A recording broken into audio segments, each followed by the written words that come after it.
आदिवासी मजदूर नेता राजेश लकड़ा ने तृणमूल से दिया इस्तीफा।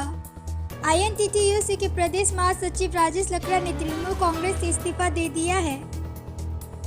आईएनटीटीयूसी के नवनियुक्त जिला अध्यक्ष राजेश लकड़ा ने मुख्यमंत्री ममता बनर्जी की यात्रा के दौरान सोमवार शाम जलपाईगुड़ी प्रेस क्लब में एक संवाददाता सम्मेलन में कहा, मैं एक जातीय से आदिवासी हूँ और आदिवासी क्षेत्र इस भूमि के पुत्र है, लेकिन राज्य सरकार उन्हें अनुमति नहीं दे रही है।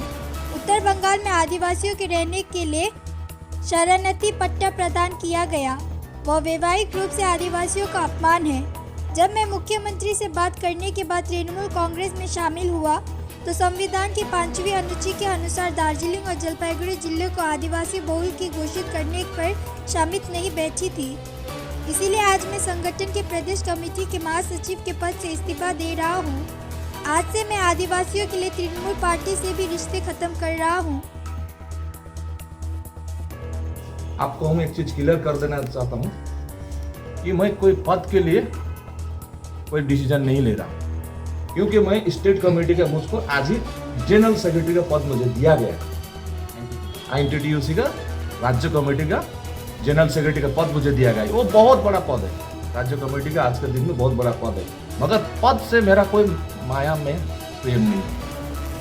मेरा जो 2020 साल में माननीय मुख्यमंत्री जब बंगाल में उनकी सरकार के सारे प्रमुख उनके मंत्री व उनके नेता सब बीजेपी में चले गए थे, उस समय दुख के टाइम में माननीय मुख्यमंत्री ने मुझे बुलाकर मुझसे बातचीत किया था कि आदिवासियों का जो डिमांड है वो डिमांड को फुलफिल करूंगा।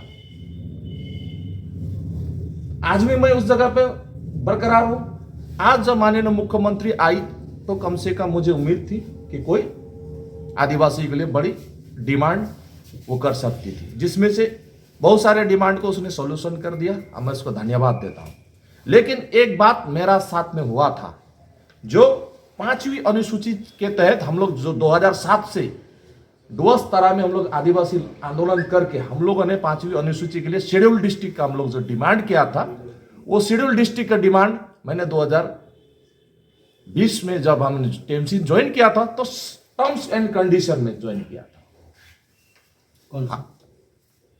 5वीं अनुसूची का शेड्यूल डिस्ट्रिक्ट, दार्जिलिंग डिस्ट्रिक्ट और जलपाईगुड़ी डिस्ट्रिक्ट 1874 साल से ये एरिया शेड्यूल डिस्ट्रिक्ट कहलाता है। इसका डॉक्यूमेंट्स है, जिसको गवर्नमेंट ऑफ वेस्ट बंगाल पश्चिम बंगाल ने गवर्नर और मुख्यमंत्री ने इसको अमेंडमेंट करके आपका 2012 साल में उन्होंने इसका टीएसी गठन किया, जिसका उन्होंने नाम दिया है आदिवासी कल्चरल बोर्ड का। किंतु वो आदिवासी कल्चरल बोर्ड का आज कोई भी आदिवासी चेयरमैन नहीं है। तो इससे आज तराई और डुअर्स का जो आदिवासी लोग आंदोलन कर रहा था, वो आंदोलन का जो एक माने उनको अधिकार मिलना था संविधान के मुताबिक, वो अधिकार नहीं दिया, वंचित कर दिया। आज भी आप खोजिए इस डॉक्यूमेंट्स को, मैं आपको सबको दे देता हूं कि इस बोर्ड का चेयरमैन आज तक भी कोई आदिवासी नहीं है।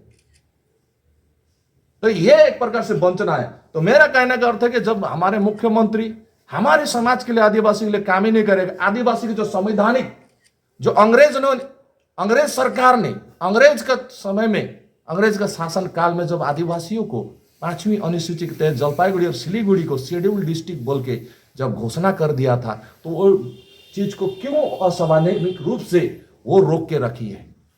मैं आज इसलिए माननीय मुख्यमंत्री और तृणमूल पार्टी से नाता तोड़ रहा हूं।